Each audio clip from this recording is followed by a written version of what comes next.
Alexander Graham Bell is best known the world over for his invention of the telephone, but he was in fact much more. What most people do not realize is that he was only 29 years old when he invented the telephone.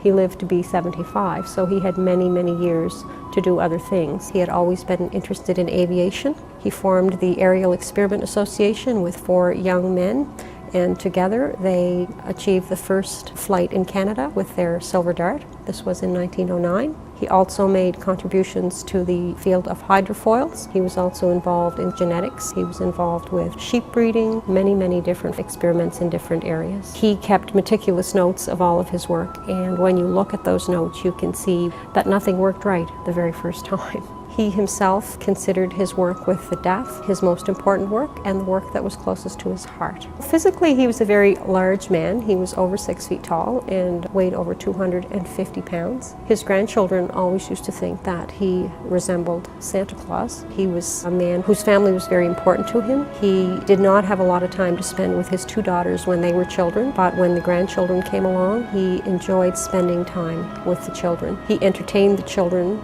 by doing after-dinner science experiments, and he always said that children had the very best ideas and that you should never brush off a child's question, because children saw things differently than adults because they were not limited by previous knowledge.